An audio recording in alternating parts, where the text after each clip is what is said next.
भारत में राम के जमाने की दलित, आदिवासी और ओबीसी विरोधी राजनीति आज तक कायम है और इसका आधार केवल और केवल हिंदू धर्म ही है। हिंदू धर्म के बहुमत में होने से सिर्फ और सिर्फ सवर्ण तबके को ही फायदे हो रहे हैं, जैसे कि राम के नाम पर राजनीति करते हुए सत्ता हासिल करना, देश के नॉलेज प्रोडक्शन अर्थात ज्ञान के संसाधनों पर कब्जा जमाकर दलित, आदिवासी और पिछड़े वर्ग को उच्च शिक्षा से महरूम करना, भारत की विविधता को दरकिनार करते हुए हिंदू संस्कृति को पूरे देश पर लादना और देश की संपत्ति को अपने शिकंजे में लेना, समाज में अंधविश्वास और पाखंड को फैलाकर देश की बहुसंख्यक जनता को गुमराह करते हुए ब्राह्मणवाद स्थापित करना और दलित, आदिवासियों और पिछड़ों को उनकी पृथक सामाजिक पहचान बनाने में बाधा उत्पन्न करना, मंदिरों और कर्मकांडों से अरबों खरबों की पूंजी हासिल करते हुए इसका बेजा इस्तेमाल अपनी निजी और राजनीति प्रभुता को कायम रखने के लिए करना। मैं समझता हूं कि यदि हिंदू मिथकों पर अपना ध्यान लगाने लगे तो यह धर्म अपना आधार खो देगा। और इसे समझने के लिए यदि हम पीछे इतिहास में जाए तो पाएंगे कि वास्तव में यह कुछ और नहीं बल्कि आर्यों और द्रविड़ों का संघर्ष था, जिसमें आर्यों की जीत हुई। उनके पास लेखनी की ताकत थी, इसलिए उन्होंने हमें दानव और असुर बना डाला, जबकि वास्तव में हम इस भारत भूमि के मूल निवासी थे। लेकिन आर्यों ने हमें विलेन बना दिया। यदि हमारे भी ग्रंथ सुरक्षित होते तो हम कह सकते थे कि नहीं, हम दैत्य नहीं बल्कि आर्यों ने हम पर हमला किया है। जिस तरह फिल्मों में बुरे आदमी को विलेन कहा जाता है, उसी तरह हिंदुओं के धर्म ने हमें असुर और दैत्य कहा। पर अब समय आ गया है कि हम उनसे कहते हैं कि जनाब, हम विलेन नहीं हैं। अब हम अपने तर्कों का प्रयोग करेंगे और तुम्हारी झूठी बातों को अब नहीं मानने वाले। मेरा भी मानना है कि जो कुछ भी ये व्यवस्थित समाज है, जब तक हम हिंदू बने रहेंगे, जब तक हिंदू बने तब तक हमारा यही हाल होगा।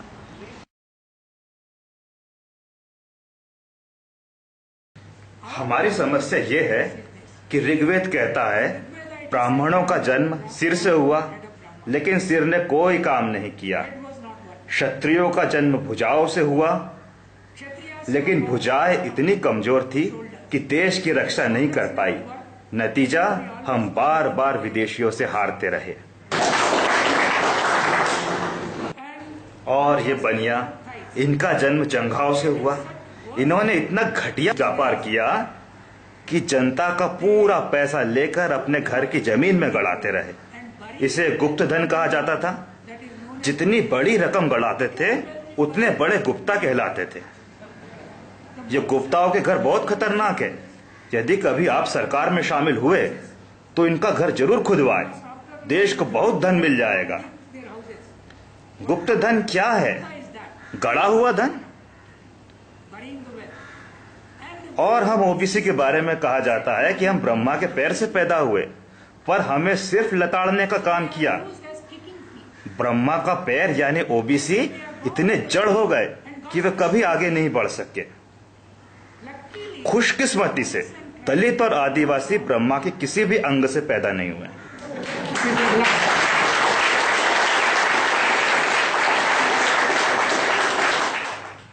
तो उनमें से बहुत से लोगों ने इस्लाम स्वीकार कर लिया। अफगानिस्तान, पाकिस्तान, बांग्लादेश सभी इस्लाम को मानते हैं। और अब पूर्वोत्तर को देखिए, वहां सभी ईसाई धर्म को मानते हैं। यहाँ काफी लोग डॉक्टर आम्बेडकर के प्रभाव से बौद्ध धर्म को मानने लगे और कुछ अन्य धर्म परिवर्तित होने लगे। लेकिन हम ओबीसी अभी भी जकड़े हुए हैं। लालू प्रसाद हिंदू धर्म से जकड़े हुए हैं, मुलायम सिंह भी जकड़े हुए हैं। इसलिए उन्होंने जब भी राज किया, वे अपने राज्य को वैकल्पिक राज्य के रूप में नहीं पेश कर पाए, जैसा कि मायावती ने किया। मायावती ने उत्तर प्रदेश को बौद्ध राज्य घोषित कर दिया, पर लालू मुलायम ऐसा नहीं कर सके। वैसे ऐसा नहीं है कि हिंदू धर्म का विरोध सिर्फ ओबीसी बुद्धिजीवियों द्वारा ही होता रहा। भारत के संविधान निर्माता डॉक्टर अंबेडकर ने अपनी किताब रिडल्स इन हिंदुइज्म में बेहद तार्किकता के साथ हिंदू धर्म का विश्लेषण करते हुए इसमें व्याप्त अमानवीयता, अंधविश्वास, रूढ़ी तथा असमानता को उजागर किया और 1956 में अपने लाखों समर्थकों के साथ हिंदू धर्म को त्याग कर बौद्ध धर्म को अपना लिया।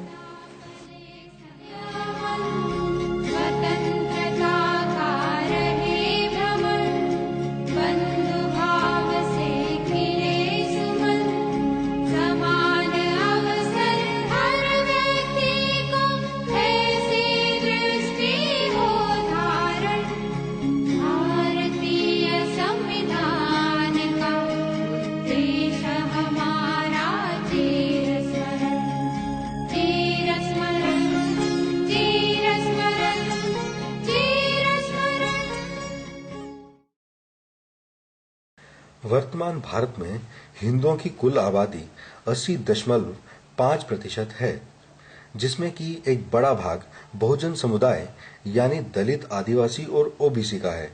लेकिन अगर भारत का यह बहुजन समुदाय एक साथ हिंदू धर्म का त्याग कर दे तो देश में सवर्ण हिंदू स्वतः अल्पसंख्यक हो जाएगा।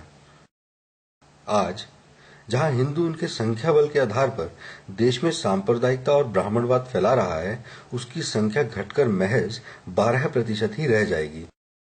तब बहुमत अपने आप ओबीसी, दलित और आदिवासी के हाथ में आ जाएगा और तभी सही मायनों में देश में समता स्थापित हो सकेगी। वह सभी तबकों का प्रतिनिधित्व यानी रिप्रेजेंटेशन संभव हो सकेगा, जिससे देश का समग्र विकास और प्रगति संभव हो सकेगी। ओबीसी, दलित और आदिवासी की संपूर्ण मुक्ति तथा अपना खोया गौरव प्राप्त करने के लिए धर्मांतरण के अलावा अन्य कोई रास्ता नहीं है।